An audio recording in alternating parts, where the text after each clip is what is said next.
Halo anak-anak, belajar yuk. Di video pembelajaran kali ini, kita akan membahas mengenai fotosintesis. Kira-kira apa sih fotosintesis itu? Supaya anak-anak tahu, yuk kita simak video berikut ini. Kucing ini sepertinya lapar.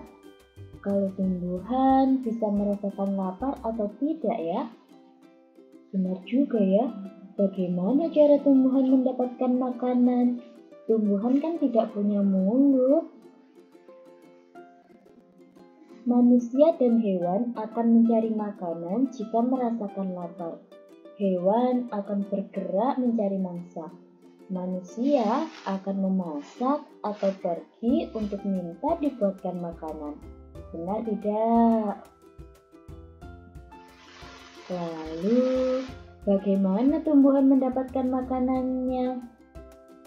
Tumbuhan kan tidak berpindah-pindah tempat seperti kita, tidak juga memiliki mulut. Namun, sama seperti makhluk hidup lainnya, tumbuhan juga membutuhkan makanan. Caranya yaitu melalui fotosintesis. Nah, fotosintesis adalah proses pembuatan makanan oleh tumbuhan hijau dengan bantuan sinar matahari. Tumbuhan hijau mempunyai zat hijau daun yang disebut klorofil.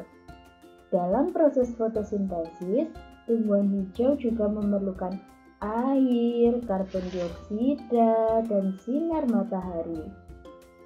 Nah, berikut ini proses fotosintesis tersebut. Mari kita simak bersama. Bagian akar pada tumbuhan membantu memperoleh air dari dalam tanah untuk dibawa ke batang, daun, dan seluruh bagian pada tanaman. Kemudian, karbon dioksida akan masuk ke dalam tumbuhan melalui lubang kecil yang berada pada bagian bawah daun yang disebut stomata. Gas karbon dioksida ini merupakan gas yang dihembuskan manusia dan hewan saat bernafas.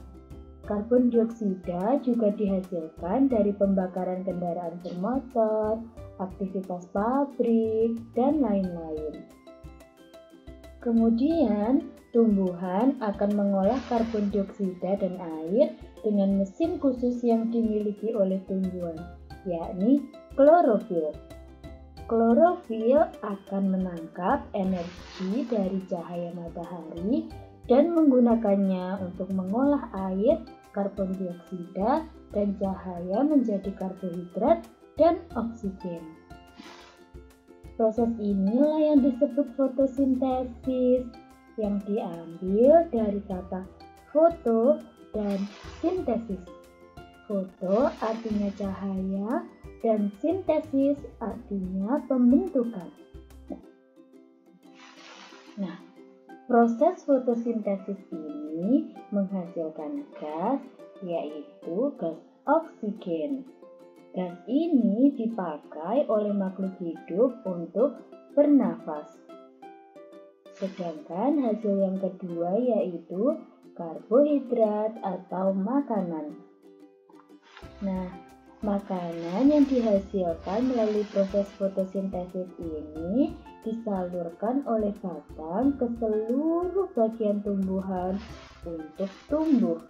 Dan kelebihan makanan bisa disimpan dalam bentuk buah dan umbi. Nah, jadi proses fotosintesis ini membutuhkan cahaya matahari, air, karbon dioksida, dan klorofil atau zat hijau daun. Kemudian diolah di dalam tumbuhan sehingga akhirnya menghasilkan oksigen dan karbohidrat. Oksigen ini sangat diperlukan oleh makhluk hidup lainnya, terutama untuk bernafas. Kemudian ada karbohidrat. Karbohidrat ini disimpan oleh tumbuhan dalam bentuk buah dan umbi. Tentu saja buahnya juga berguna untuk kita, bukan? Umbi juga berguna, seperti contohnya umbi wortel. Nah, bisa kalian buat sup, bukan? Karena tumbuhan ini sangat berguna bagi kita dan semua makhluk hidup, maka kita harus menjaga dan merawat tumbuhan yang ada di sekitar kita. Caranya bisa dengan melakukan reboisasi atau penanaman hutan kembali. Kemudian yang kedua, menyiram tanaman yang kita miliki. Yang ketiga, memberi pupuk pada tumbuhan. Dan yang keempat, tidak menebang pohon secara sembarangan. Nah, mari kita jaga tumbuhan yang ada di sekitar kita. Terima kasih. Sampai jumpa di pembelajaran berikutnya.